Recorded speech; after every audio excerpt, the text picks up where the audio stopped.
Guys, welcome back. We're here with a very familiar face, Gabriel Rene from Versus, now known as Versus AI. As a reminder for you, the ticker, if you're American, VRSSF, Canadians, VERS.NE, though we might touch on that. Gabe, thanks so much. Always excited to talk about AI. Kevin, it's great to be here. So maybe one little thing I'll kick off before we go into a little introduction, just in case somebody is new to your story for the first time. You guys trade on the NEO. It's a Canadian Tier 1 exchange, recently purchased by the CBOE, which is a much larger US exchange. So they're actually rebranding the NEO to be called CBOE Canada. I'm just wondering, Gabe, do you have any thoughts on what that could mean for your stock or the trading symbol anyways? Well, I do know that we have seen quite a bit of traction in the US over the last few months. There's been a lot of action. I think as the AI story has sort of exploded here, it's very appealing to US investors. So even though it's trading not on the CBOE here in the States, it's trading over the counter. There is a lot of demand coming from this side now. The CBOE, which is Chicago Board of Exchange, has been kind of laying out a bit of a master plan lately. And you've seen a handful of activities that seem to expand their footprint to a global footprint. So we've seen Canada, they've got trading in Europe, they've got trading in Australia, they've got trading in Japan. So I would not be surprised to see a scenario where at some point here, listed companies on the CBOE are able to trade globally 24 hours a day. We're also seeing scenarios where, CBOE has invested in digital assets and tradability of digital assets. And so I kind of think they are an organization that is looking at themselves as the next NASDAQ. How do we focus on 21st century asset classes and organizations, and even the demands and needs of traders, which generationally have shifted, as we've seen with things like Coinbase and Robinhood and others. So I actually think they're taking a very cool, scrappy approach. Yet to see how that will impact Versus directly, but I look forward to watching that game play out. Certainly. And for those of you watching at home, currently the ticker symbol is the same, VERS.NE. If for any reason that does change due to this organizational shift, this acquisition, we'll obviously keep you informed. So something to keep your eye on. Skipping back into the story, it almost feels silly to do it at this point because this is obviously you and I have met so many times, but let's just say somebody is watching this for the first time. You are a new face. Can you give us like a quick little elevator pitch introduction? What is Versus? What are you guys all about?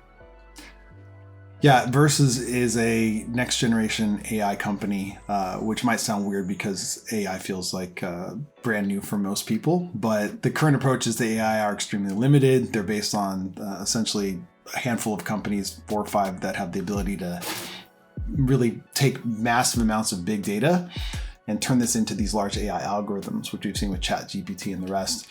We're building a next generation platform for AI called KOSM that allows you to generate artificial intelligent agents from your data. So instead of just being knowledgeable about public information, which is essentially what these other systems are quite good at, you'll have your own artificial intelligence agent solutions that can be developed. And so KOSM is essentially a platform for developing artificial intelligence solutions for anybody. And recently, you recently did change your name to Versus AI. I think obviously to better hone in on what the direction of the company is. As a shareholder, obviously excited to see that. Just knowing the pure marketability and level of interest that's going towards AI stocks. Just do a quick Google trend search and you see AI stocks. It's exploding. So I couldn't help but be selfishly interested in that name change. But can you talk a little bit about? Maybe I just answered it, but what are some of the reasons why you guys did choose to change your name?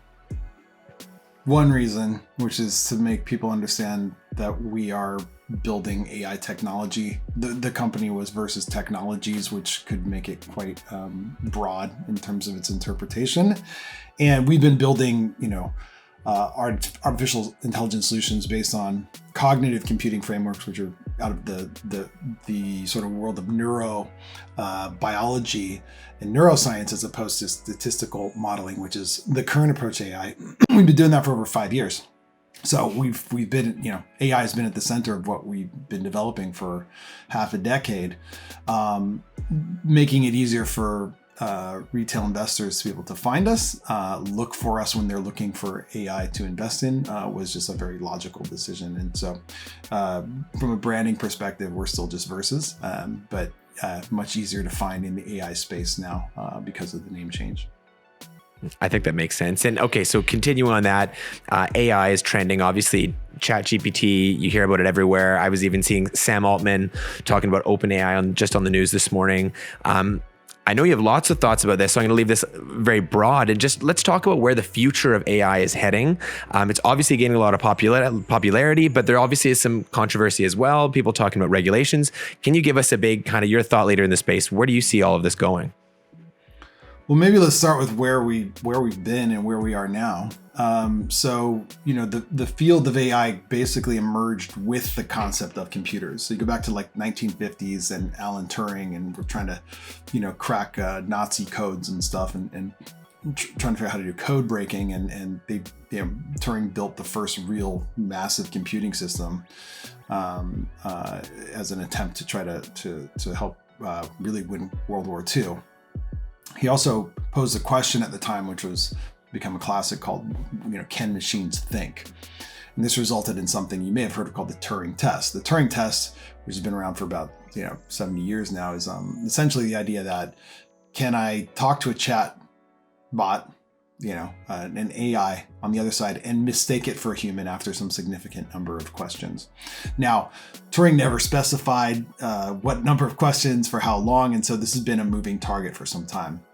But we've all seen AI been implemented over, the course of our lives, even just the last 10 years, with things like, say Siri or Alexa, Google's ability to kind of interpret what to serve us up in terms of the search results, or seeing autocomplete as we're trying to finish a sentence in our email or on our phones. We've seen autonomous cars in the form of Tesla start to drive themselves. We've also, saw Watson kind of come out of the IBM camp making claims of, this is going to be able to cure cancer. And for the most part, up until Christmas of 2022, all that kind of sucked. Siri's an idiot. Alexa's annoying. Teslas keep crashing into things no 17-year-old kid would ever crash into. Watson was sold for parts. I mean, it could win Jeopardy, but it couldn't cure cancer.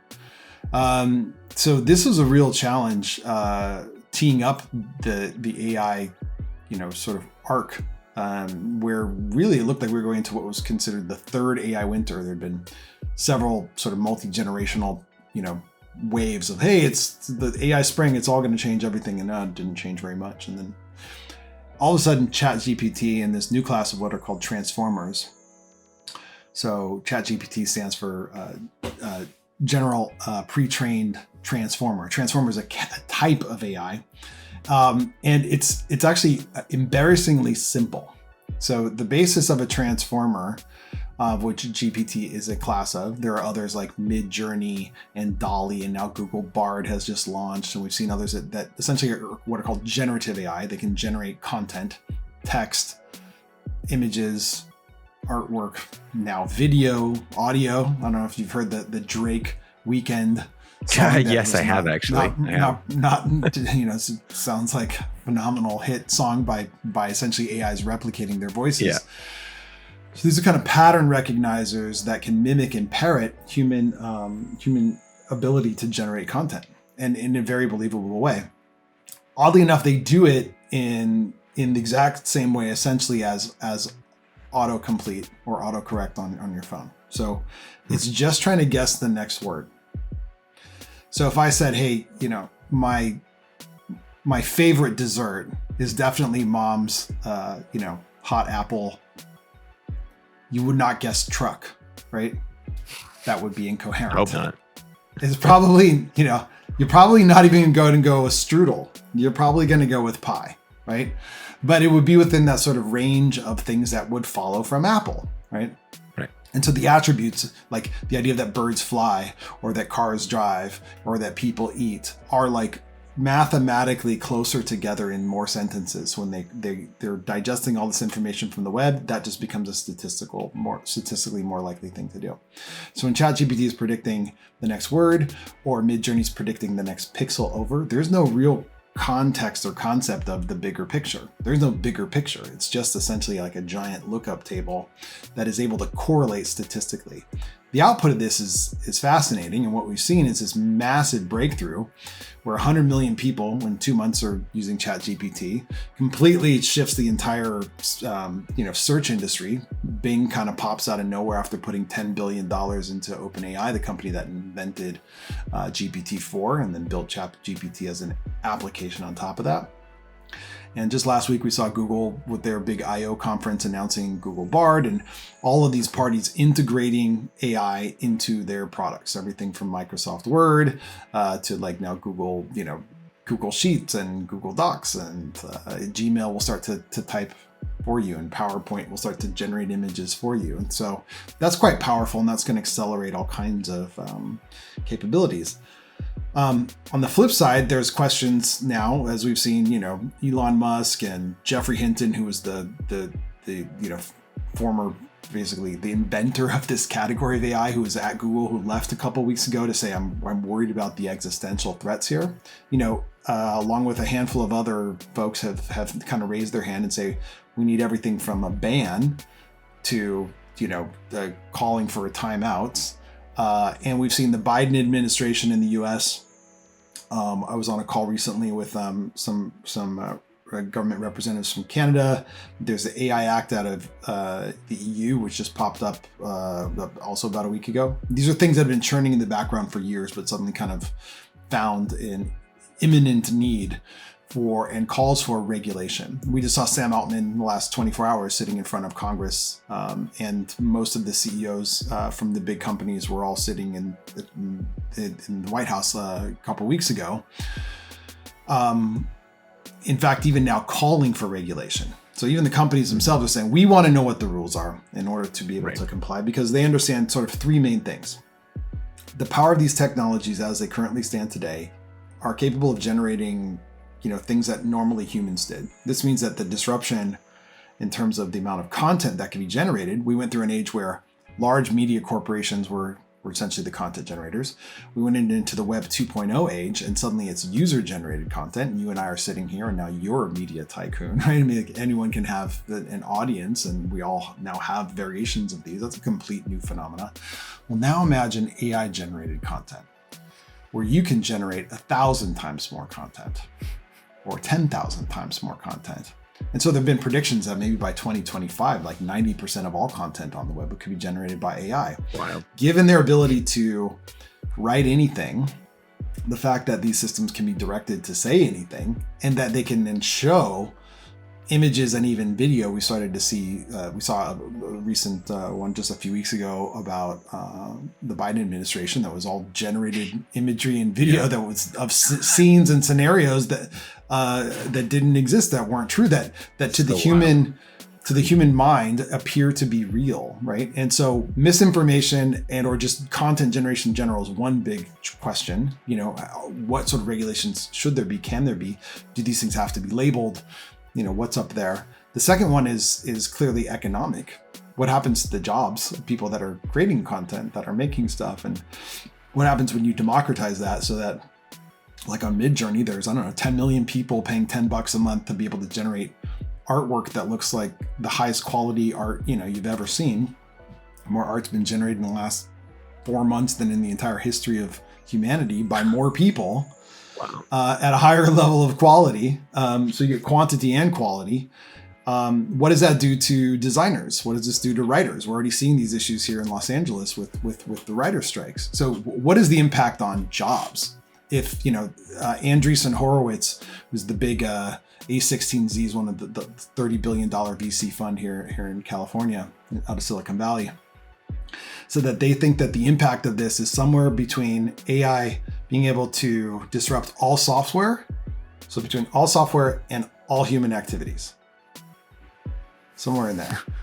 Okay. Right? So wow. Everything could be disrupted that we're doing with, and And it's a little bit hard to imagine this, except if you go back in time and you think about electricity and electricity's impact on everything over the last 100+ years, you start to get an idea of what this might look like. So as it stands right now, just this month, we've seen massive calls for explainability. How do we get explainability from these systems if someone is harmed by them? If one of these systems makes a recommendation for, you get denied credit, and perhaps it's racial bias that's in the data. So now you should have the right to be able to say, I've been discriminated by the system. Give me the explanation for how it arrived at that decision. So there's all these questions around, privacy and security, but explainability ends up being the big one. And this is kind of a hint of where are we going.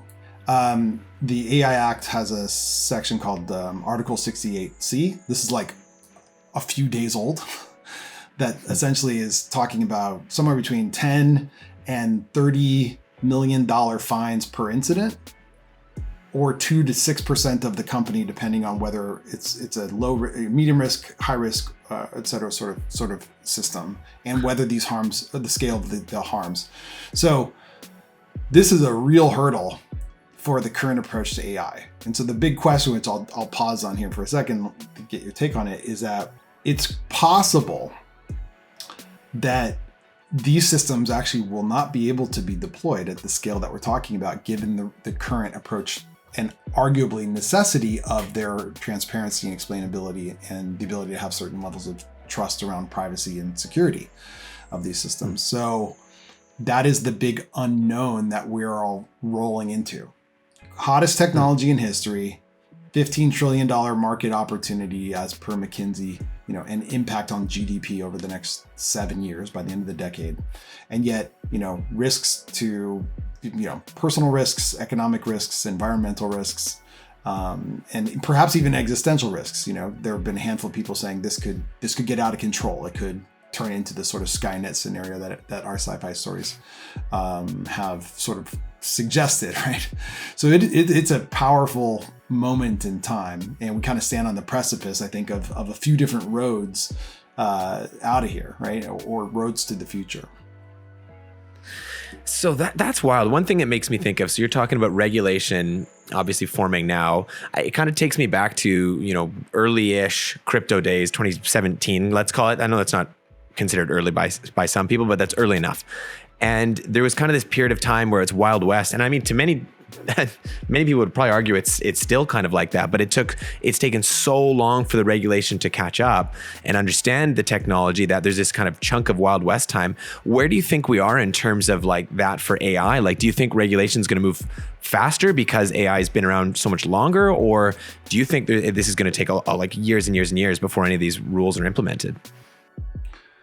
Well, I mean, some of them are being in the process of being implemented or considered for implementation. So often how this plays out is that, which is not quite the case with crypto, although we saw a lot of action and activity. We also saw the sort of fragmentation, both even, internationally, different laws and policies and sort of pro or anti takes on crypto. And we've also seen just confusion inside countries like the United States, where you've got different regulatory bodies that are arguing they have jurisdiction over the category of an asset that may or may not apply to them. Is it the SEC? Is it,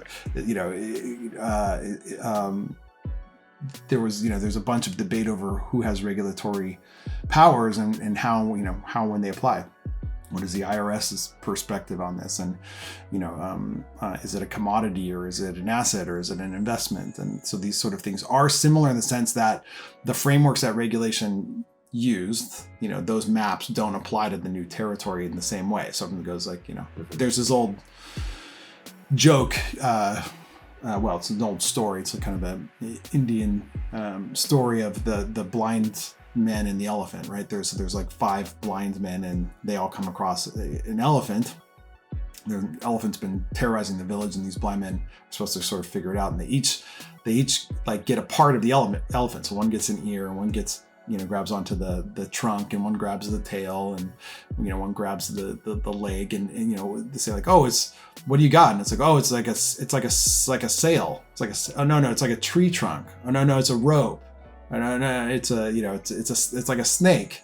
And so independently, they have no idea that what an elephant is. And so this is kind of the problem that we have right now, is a bit of the blind man and the elephant problem, where there is an elephant here, but the regulations think it's one thing or the other. And so in that way, I think it's quite similar. There's a bit of a difference as well, though, in that with crypto, it wasn't really big companies. And here you've got Google and Microsoft and Meta and Amazon, right at the center of this, and regulatory pressure will work, right? Sure. Fair. So secondly, I think that the real question is, can they comply? Mm-hmm. And right now, the answer is no. There isn't an approach. Imagine you had 100 billion cell Excel spreadsheet with a bunch of joins that some machine algorithm had done between any cell and any other cell. And your job was to go find the Nazi in there and take it out. It's really hard to do. And so now, can it be done? Perhaps. There are some promising research approaches, including OpenAI used GPT-4 to kind of look at the outputs of GPT-2, and it seemed to be able to figure out some explanation.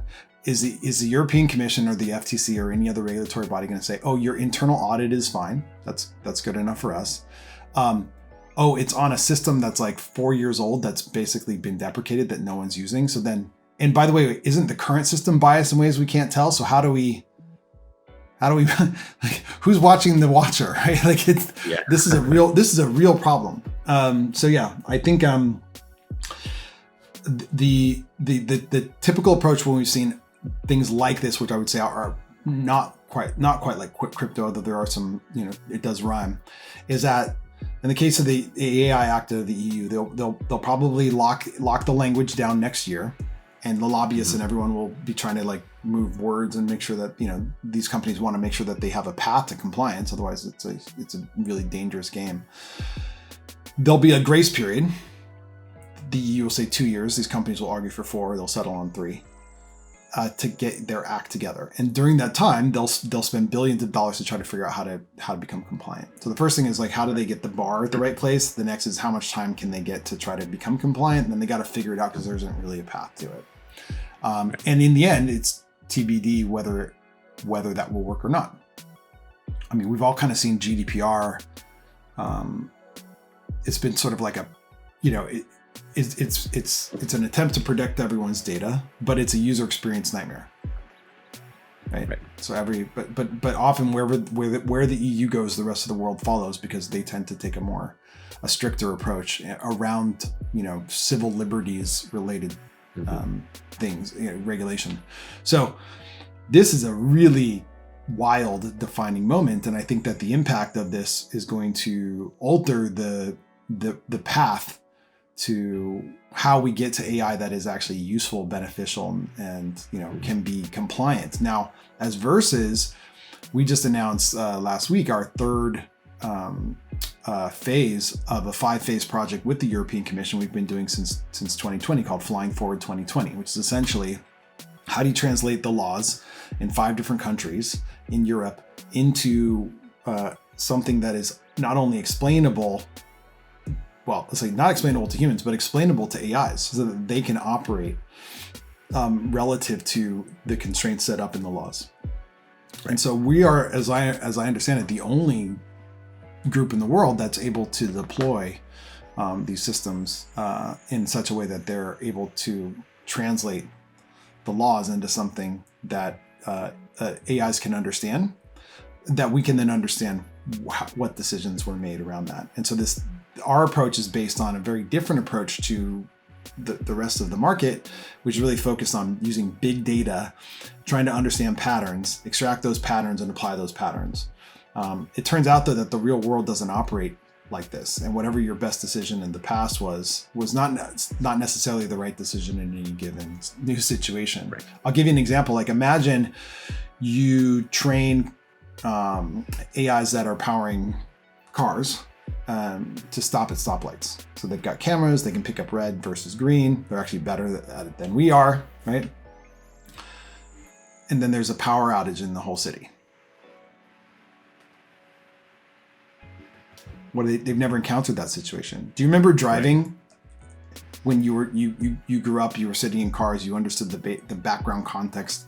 You understand all the sort of the underlying structure of the world and the physics of how it operates. And you know, but when you were driving later, or some point in your life, you probably came across some point in time where then the stoplights were out.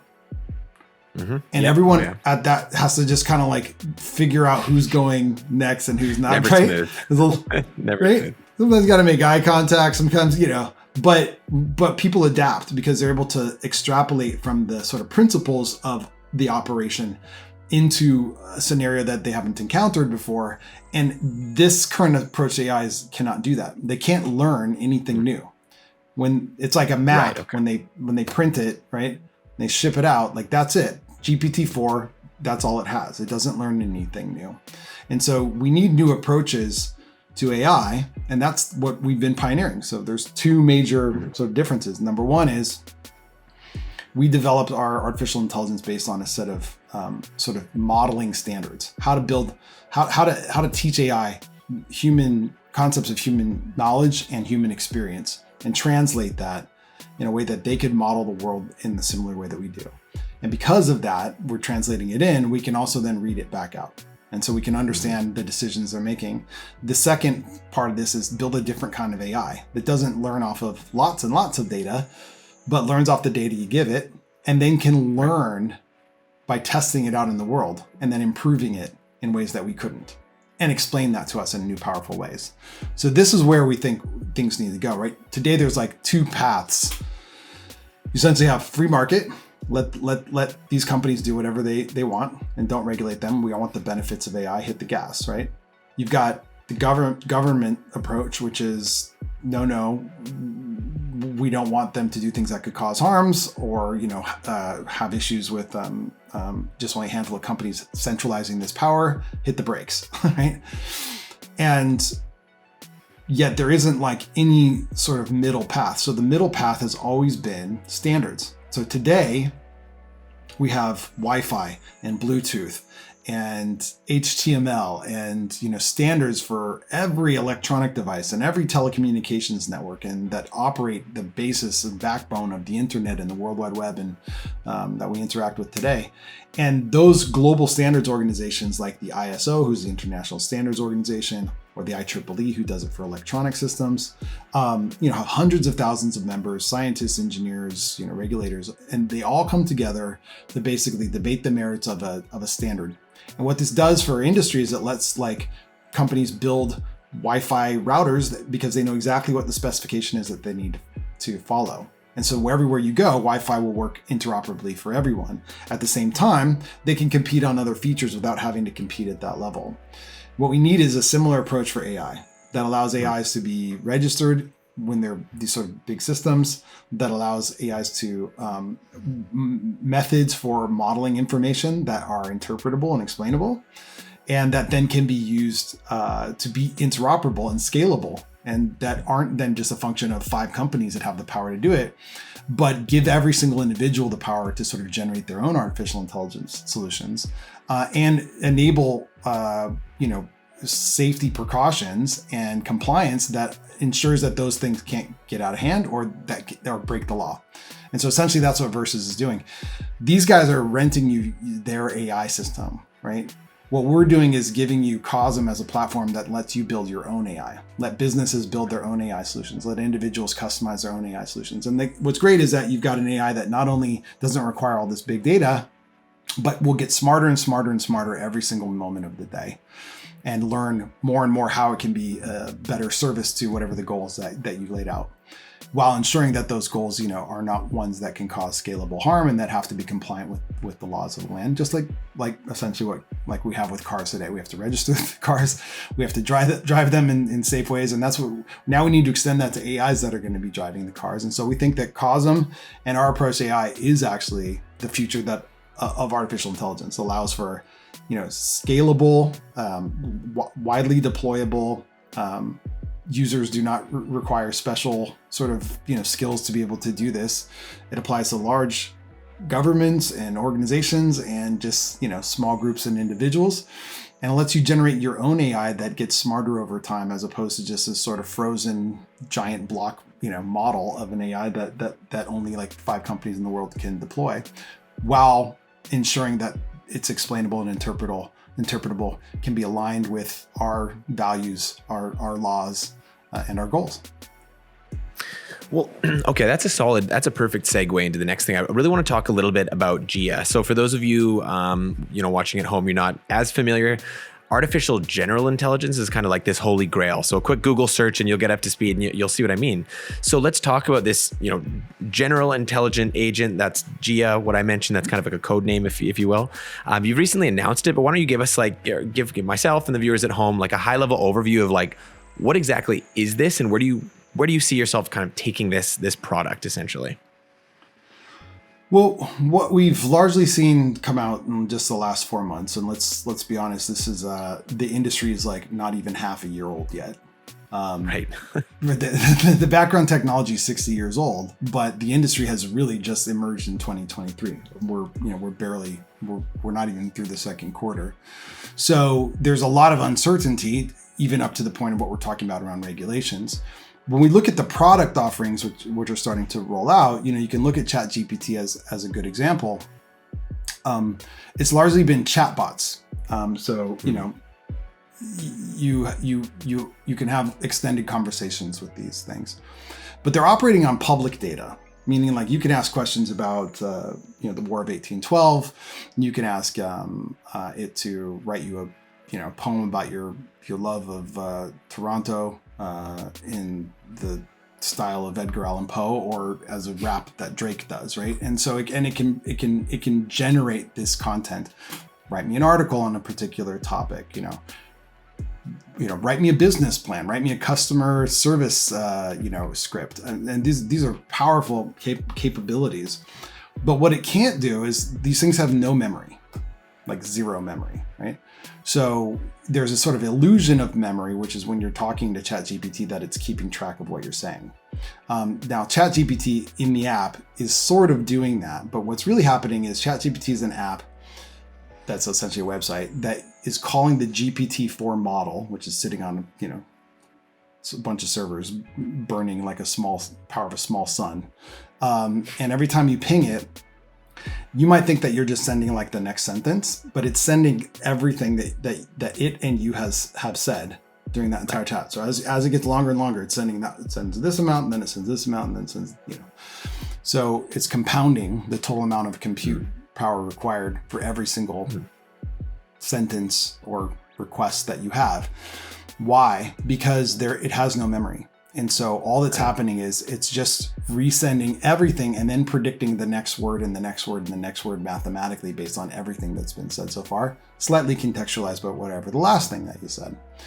So the first problem is that it doesn't have a memory. What does that create? It can't operate on your data.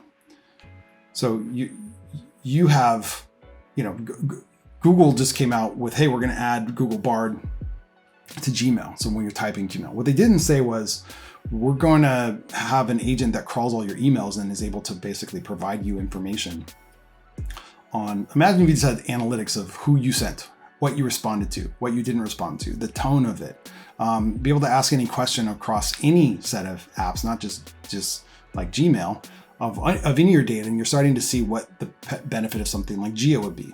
GIA is designed to be a personal, intelligent agent for you as an individual or for your business, and essentially operate on your data, not on the world's data. So, 5% of the data on the web is actually public data. 95% is behind a password. So all of your emails, all of your bookmarks, all of your, everything in every app, all corporate information, right, on every server, on every drive, that is just not accessible. It doesn't know anything about that information.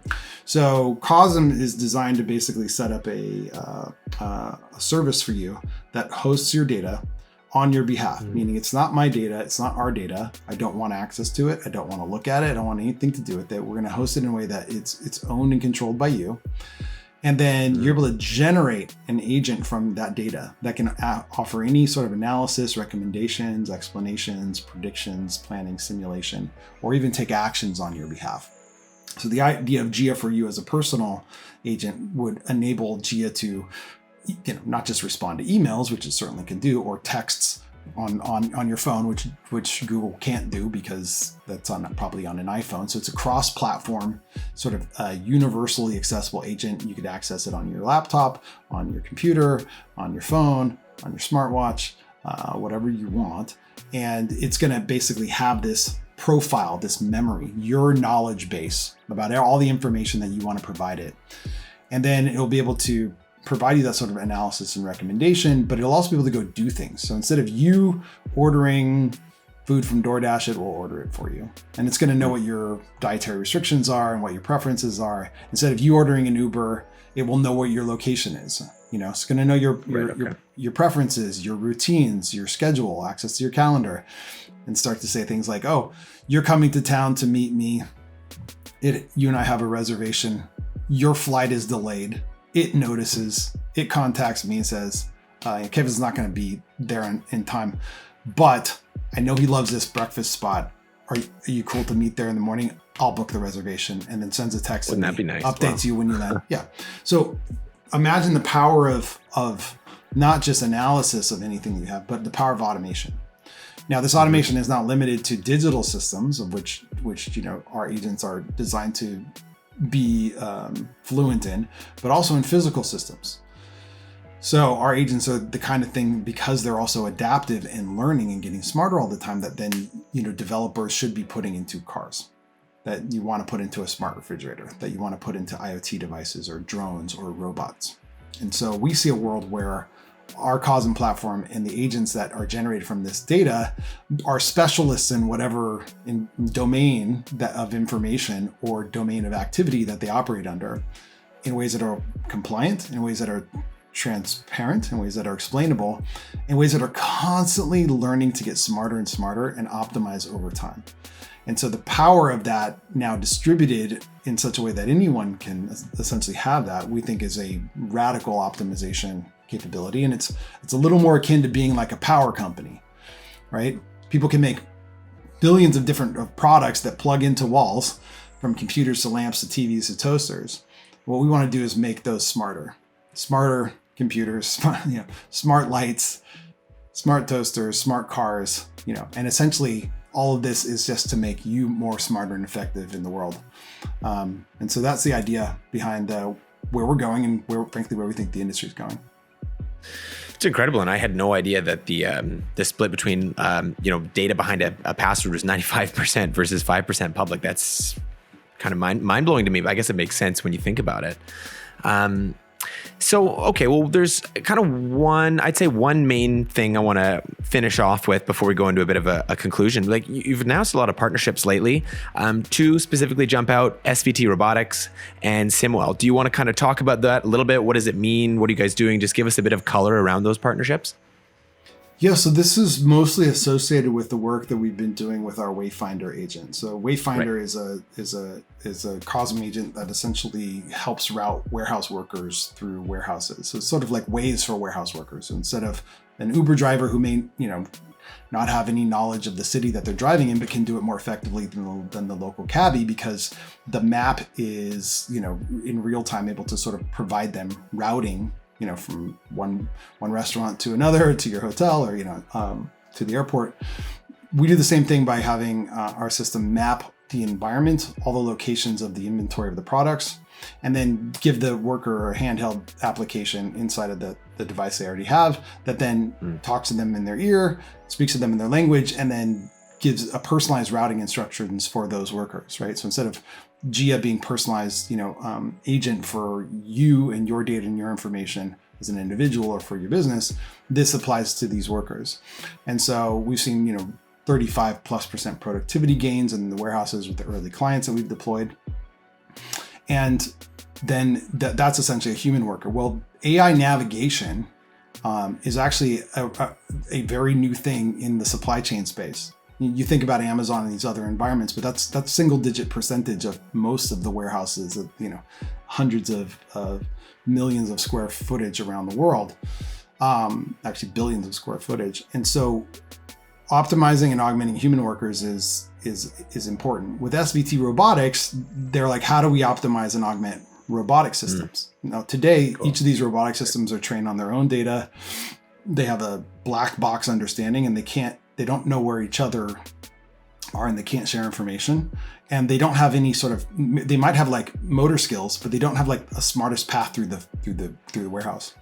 So our integration with SVT Robotics allows them to start implementing our Wayfinder 2.0, which is just starting to roll out in such a way that their customers, which are all the largest robotics providers in the supply chain, to start to use Wayfinder with the robots in order to deploy them in various sort of manufacturing and warehouse and port and supply chain environments around the world.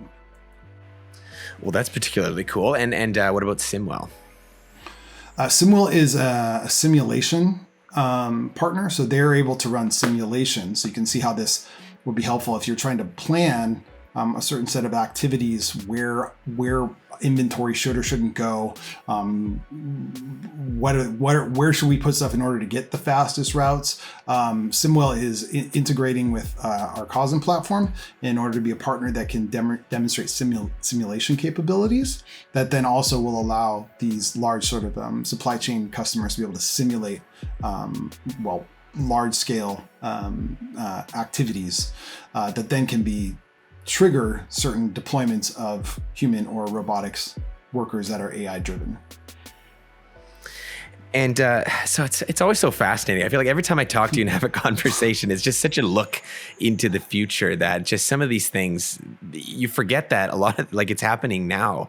And we're so much further ahead than I think a lot of people realize. And just spending a moment with even something basic like typing in a query into ChatGPT, and you realize what's possible. But where you guys are going with this is on such an industrial scale that it's like, okay, it's cute that I can write a Drake song. Actually, no, it's very cool that you can have Drake sing a song to you. But some of these applications, these are the things that are going to really shape the next, I don't know, 20, 50, 100 years. Things are changing fast. And I always value these conversations with you. So I ask you this every single time, and I'm going to ask you this again, just because I know the company evolves.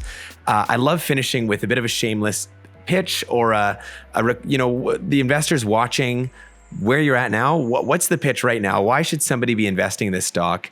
And you know what? Before I let you do that, though, I am going to do a little kind of a humble brag on your behalf, because I know you are very humble. For anyone who's kind of been following along, first time you and I got together was exactly a year ago, actually, June, here in Vancouver, where you got on stage at my event. The stock at that time was trading at, had tipped to 38 cents, 39 cents, 40 cents, something like that. Now, you guys are hitting all-time highs very recently. I think the stock closed, it's between, and depending when you're watching this, it was in the 160, 170 range. That's a substantial run. You guys have continued to raise capital. You continue to make incredible partnerships. Kudos to you for putting yourself out there. You're obviously a very active CEO with investors, which is incredibly important. So setting you up there, just teeing it up for you to knock it out of the park. Message to investors: why should somebody be looking at your stock right now and considering making an investment? So there's a secret that most retail investors in the world don't know, that most Silicon Valley venture capital firms do. Having grown up in California, in Silicon Valley, working in tech for the last 30 years, also my partner and I, after we started the company in 2018, we wrote a book in 2019 called The Spatial Web: How Web 3.0 Will Connect Humans, Machines, and AI to Transform the World. And the idea of the web of spaces in the world that we're operating, powered by AI and robotics and, holographic and immersive information, guided and driven and generated by AI. is at the heart of that. Now, when we were doing our research, we noticed a trend that we outline in the book. But here's the basic trend. Every 15 years, the entire technology stack shifts. So it used to be all, computer was the size of a room. You had IBM and a couple companies that were able to have these, supercomputers, and companies would rent time on those. Apple and a handful of others had this idea, Steve Jobs, that everyone could have their own computer, personal computer. 1977, Apple starts, right? And that's the dawn of the personal computing revolution. 15 years later, 1992, the World Wide Web emerges. Now, it's not about programs on your local machine. It's about websites on someone else's server somewhere else in the world. Now you have this network of computers. And obviously, if you'd invested in any of those companies at the time, Apple or Microsoft or any of those have started, that would have been great. You'd see 10,000 plus X return. If you'd able invested in Google or Amazon or any of the sort of early Web 1.0 companies, you would have hit it out the park. Well, venture capital emerged out of this. 15 years later, 1992 to 2007, Steve Jobs walks out again, introducing iPhone. Beginning of Web 2.0, social, mobile, local, right? And all of a sudden, it's all about user-generated content. It's not about websites anymore. It's about apps. Well, if you'd invested in Postmates or DoorDash or Pinterest or any of these companies, you would have seen 1,000x returns. But you probably didn't for a reason I'll get to at the end. That was 2007. 15 years later, 2022, the whole stack is shifting again. Instead of the data in the cloud, data is moving to the edge where the device is. It's not about apps, it's now about AIs. AIs are the new apps. And just like there's millions of apps out there today for everything, there's going to be millions of smarter apps for everything. And so this shift is very reliable. Now, as a retail investor, you don't get to play this game. Here's why. For the first 7-8 years, about half of that 15-year period, venture capital and private equity and strategics make these investments. That's why Microsoft put $10 billion into OpenAI. And in fact, a $300 million round just closed with a bunch of the VCs that didn't get in, just as a little thank you favor to some friends. But you don't get to get in there, right? Right. There is no opportunity as a retail investor to get that 1,000x game. You don't get to play that game, rarely. They get to play this game all the time because they will then pick the winners. After 7.5 years, those companies will go public. And then after they get their 1,000 plus X return, then you get to play. Well, Versus is the only company in the AI space that's a pure play AI company, many of whom have less revenue than us, that have less market traction, less solid technology, smaller moats, with billion-dollar valuations who haven't even released the product yet, that have been invested in by these venture capital companies because you want to place a bet when the wave goes up. In fact, you don't even have to be smart. You can be dumb on the way up and smart on the way down. So number one is, do you want to catch the biggest technology wave in history and the financial benefits that will come from that? If the answer is yes, then where are you going to do it? You can invest in Microsoft? That's probably not going to do it. Oh, you're going to invest in OpenAI? Oh, you can't. You invest in any one of these 100 startups that have all got several $1 billion just rolled into in the last 120 days? Oh, you can't. It's all VC backed. So there are very few pure play, and albeit horizontal, not just vertical, because a lot of those little vertical ones are going to get killed, AI plays in the market. And so we are the only player in the space that is in the public markets, which we did on purpose because we didn't want to play the VC game. That is a horizontal play, meaning we're a platform upon which others are going to build these million AI, applications and solutions on top of, and we take our fees. That is available for you to invest in. So the question shouldn't be why should you buy or invest in Versus. The question is why shouldn't you? If you are interested in having a shot at the kinds of returns that VCs get, this is why we don't look like the rest of your portfolio. The only question is, what percentage of your portfolio should you be allocating to the category? And some portion of that, I would argue, should be allocated towards us. And by the way, you get one last benefit that the VCs don't ever get. The VCs have to wait 7-8 years for liquidity. Sure. You have liquidity the whole time. So you have a better risk profile. You've got a horizontal opportunity with a company who's not just doing a vertical solution. we're right in the Goldilocks zone of not being born yesterday, but also not being 20 years old or 40 years old, and just adding AI to our products, like the multi-trillion-dollar, big tech companies. So this is like the sweet spot as an investor. It just tends to be something that you would never look for or notice or see because the rest of your portfolio looks completely different.